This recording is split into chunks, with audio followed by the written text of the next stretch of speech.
Hamdi is the editor of the International Interest, an online news and current affairs magazine, and he's joining us now from London. Sami, good to speak to you on TRT World. Now, what's your take of the battle for Mosul so far? Do you think this will be going on for much longer?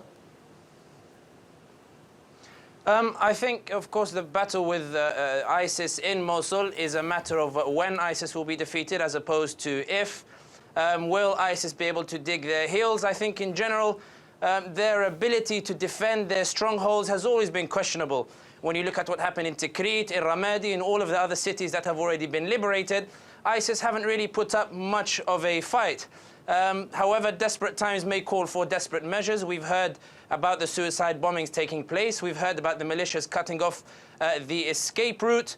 However, reports suggest that the Iraqi army is already entering areas in Mosul. So I don't think it's a matter of months, perhaps a matter of weeks, maybe even days.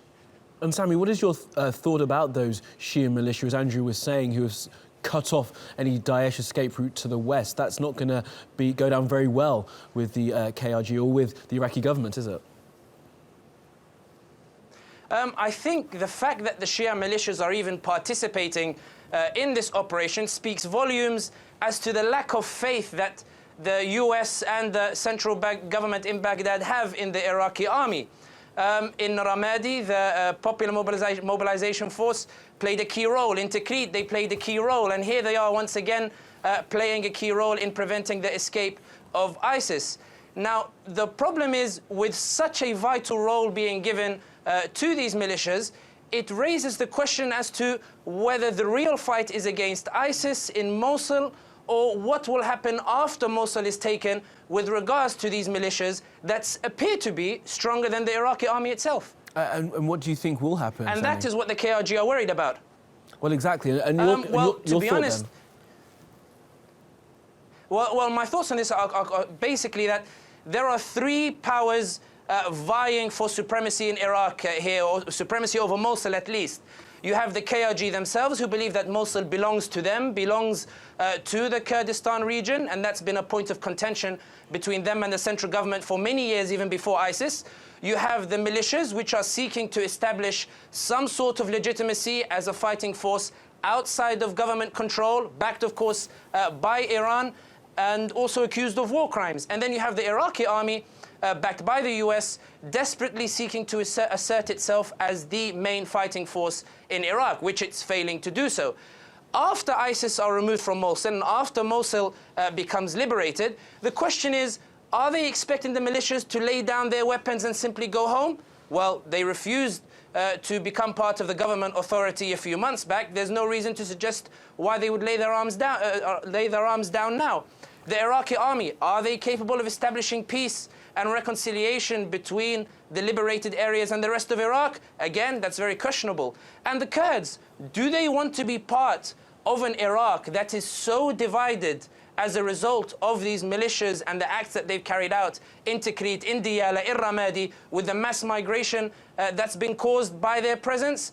None of these questions look like they're going to be answered. None of these questions suggest that there is any plan whatsoever by the powers that be for what happens after Mosul. Absolutely. And Sami, it kind of begs the question, finally, if you will, of what success would look like in Mosul once Daesh are driven out.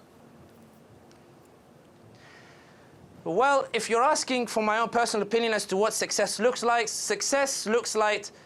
forgiveness, pardoning, and reconciliation between the people of Mosul, who did not necessarily rise up when ISIS came, because they viewed it as a counter threat to the threat from Baghdad, which they perceive as just as worse. So in other words, they are between a rock and a hard place, the sectarian Baghdad government and the rampant militias, or ISIS. What we've seen in the other cities is revenge attacks conducted by the militias based on a sectarian basis. We've seen mass migration on a sectarian basis in Diyala. And the people of Mosul, quite bluntly, are worried that if ISIS leave, what will the militias do to them? Will they slaughter them, ransack them, pillage them like they did in Tikrit? Will they cut off the people who leave Mosul, cut off their escape route? I'm talking about the civilians here, like they did in Ramadi. All of these questions remain unanswered, and if you want my honest opinion, it looks as though the militias will cement their authority after Mosul. And it will be a sectarian rule in Baghdad that will create the environment again that ISIS emerged in the first place. Well, Sami, just then on the people who have been fleeing, how do you expect the humanitarian situation to look in a couple of weeks' time if Mosul is taken back and we have this kind of three-way fight for control of the city? To be honest, I expect the humanitarian situation to be quite severe, if only because if you're celebrating the use of militias or the Iraqi army, which is also considered sectarian, if you're celebrating them as forces that liberated Mosul, it becomes very difficult all of a sudden to turn around and say they are the perpetrators of a humanitarian crisis. So I'll give an example. In Diyala, when there was a mass migration of the Sunni population, it was very difficult for the world to turn around and say, yes, well, we know the militias did it, the very militias who liberated the city, but we can't just turn around now and say that they're committing war crimes. I think the humanitarian crisis will be severe, but it will not receive as much attention as Yemen and Syria, because the bigger picture for these powers is to show that we got rid of ISIS, we got rid of terrorism, and therefore we are a legitimate fighting force here in Iraq. You say that, Sami, but the regional powers are involved in this, as we've laid out in this discussion. What do you think the international community will be doing going forward? I'm thinking about countries like Turkey, especially the United States as well, to make sure that those warnings you've just laid out don't actually take place. Well, you're suggesting that somehow the international... Your question suggests, not you, your question suggests that somehow there is an international community that is united on Iraq. The Kurds are being backed by Turkey, and the Iraqi army is being backed by the US, both of which have different interests when it comes to this battle in Mosul. The Turks want the Kurds to provide a buffer to any independent Kurdish state that is being pursued by the YPG in Syria.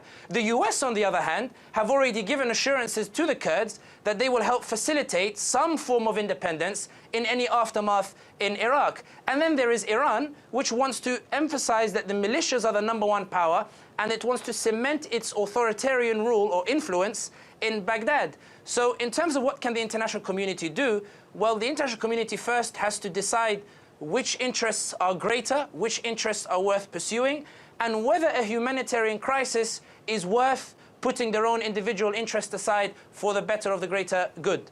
We do wait and see, Sami Hamdi. Very interesting stuff. Sami Hamdi from the International Interest magazine, thank you for joining us.